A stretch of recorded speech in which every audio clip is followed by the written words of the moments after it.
আছে না নাই? নামাজ পড়লেই দেখবেন মনের ভিতরে অহংকার চলে আসে। আমি তো নামাজ পড়ি, অমুকে তো পড়ে না, ও তো জাহান্নামে যাবে।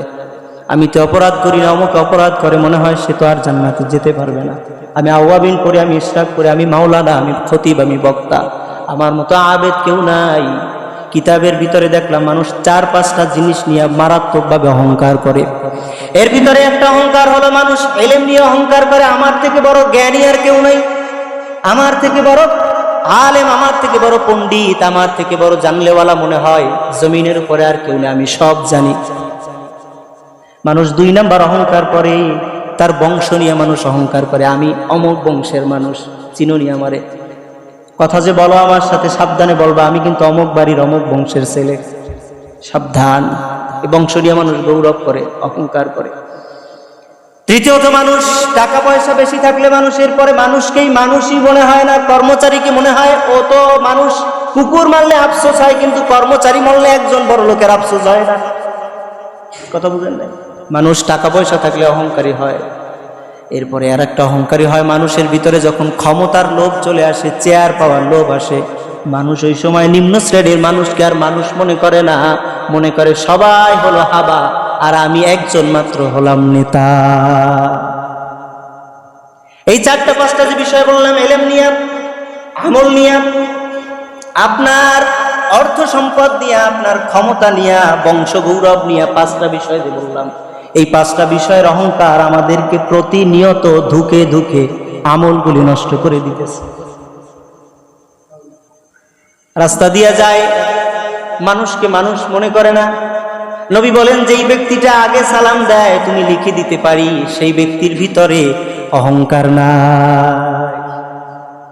আর আপনি আমি 10-12 বছর হয়ে গেছে একজন আরেকজনকে কখনো সালাম দেই না, দেওয়া যে লাগবে চিন্তাও করি না। অথচ নবীজি বলছেন অহংকার তো ওই ব্যক্তির ভিতরে থাকতে পারে না, অহংকারের যার জীবান ওই ব্যক্তির ভিতরে ঢুকবে না যেই ব্যক্তিটা দেখা হলে আগে সালাম দেয়, শত্রুকেও সালাম দেয়, মিত্রকেও সালাম দেয়, ওই ব্যক্তির ভিতরে অহংকার বাসা বাঁধে না। সুবহানাল্লাহ। আমাদেরকে বাঁচতে হবে হলো অহংকার থেকে, কিন্তু আমরা অহংকার থেকে বাঁচার কোনো চিন্তা করি?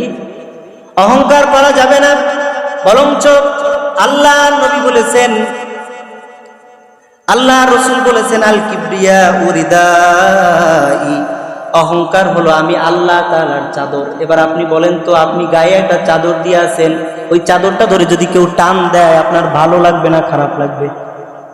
বুঝেন নাই? আমি গায়ে একটা পাঞ্জাবি পরে আছি, এটা ধরে যদি কেউ টান দেয়, টানাটানি শুরু করে, এদিকে একজন নেয় এদিকে একজন নেয়, ভালো লাগবে না, খারাপ লাগবে। আল্লাহ কয় আল কিবরিয়া উরিদাই, অহংকার হলো আমি আল্লাহ তাআলার চাদর, আর ওয়াল আযমাতু ইজারি, আর মহত্ব হলো, বরত্ব হলো আমি আল্লাহ তাআলার ইজার। ইজারের বাংলার বললাম না, ইজার হলো আল্লাহ তাআলার আজমত, মহত্ব, বরত্ব হলো, আল্লাহ কয় আমার মহত্ব বরত্ব হলো ইজার। অতএব এগুলি নিয়ে যদি কোনো বান্দা টানাটানি করে, লা ইয়াদখুলুল জান্নাহ, সে কখনোই জান্নাতে যাবে না। মান কানা ফি কলবিহি মিসকালু যাররা, যার অন্তরের ভিতরে বিন্দু থেকে বিন্দু পরিমাণ অহংকার থাকবে, ওই বান্দাটা কোনো দিন আল্লাহ তাআলার জান্নাতে যেতে পারবে না। অহংকার আপনাকে পরিত্যাগ করতেই হবে, কারণ অহংকারী বান্দাটাকে আমার আল্লাহ ভালোবাসে না, অহংকারী বান্দাকে আল্লাহ তাআলা কখনোই ভালোবাসে না। আল্লাহ পাক রব্বুল আলামিন সূরা নাহাল 23 নম্বর আয়াতের ভিতরে আল্লাহ বললেন, ইন্নাল্লাহা লা ইউহিব্বুল মুস্তাকবিরিন, আল্লাহ কয় নিশ্চয়ই আল্লাহ তাআলা লা ইউহিব্বুল মুস্তাকবিরিন, আল্লাহ তাআলা যেই বান্দা অহংকারকারী হয় আমার আল্লাহ তাকে কখনো ভালোবাসে না। নাউযুবিল্লাহ, আল্লাহ অহংকারকারীকে ভালোবাসে না। অহংকার থেকে আমাদেরকে ফিরতে হবে। আমি ভালো, এই কথাটা আর কখনোই বলা যাবে না, আমি ভালো অমুকের থেকে, অমুক একটা মানুষ, আমি এর থেকে ভালো, আমি অমুকের থেকে আরো ভালো।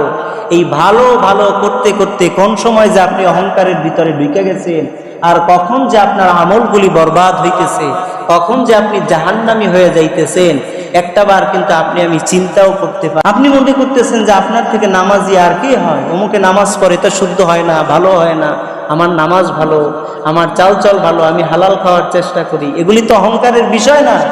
এগুলি তো আপনার দায়িত্ব কর্তব্য বিধায় আপনি করতেছেন। কথা বুঝেন নাই?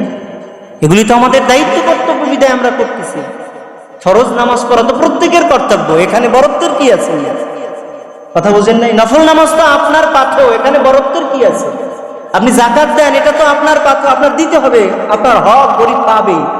এটাতে আবার বরত্বের কি আছে যে আমি যাকাত দিই, আমি দান করি, এখানে বরত্বের কি আছে? আপনার টাকায় তো গরিবের হক আছে, আপনি তা দিতেছেন। যার টাকা নাই সে দিতে পারতেছেন, আপনার আছে বিধায় আপনি দিতে পারছেন, এখানে অহংকারের কিছু নাই। আপনি নামাজ পড়তে পারতেছেন, আর একজন পড়তে পারে না, আপনার তো আল্লাহর কাছে আরো দোয়া করা উচিত, শুকর আদায় করা উচিত। আল্লাহ, অমুকে পারে না, তুমি আমারে তৌফিক দিছো, তুমি কতই দয়াময়। আল্লাহ, অমুকে আশুরার রোজাটা রাখতে পারে নাই, তুমি আমারে রাখার তৌফিক দিছো, তুমি কত দয়াময়, তোমার কত দয়া। এই শুকরটা আপনি আদায় করতে করতে শেষ করতে পারবেন না। আপনি আবার অহংকার আসে কোন সময়? কিন্তু শয়তান আমাদের ভিতরে এই অহংকার ঢুকাইয়া দিছে, কারণ শয়তান জাহান্নামী হওয়ার প্রধান শ্রেষ্ঠতম কারণ অহংকার। শ্রেষ্ঠতম কারণ কি? অহংকার। শয়তান জাহান্নামে যাওয়ার প্রধান কারণ হলো অহংকার করা।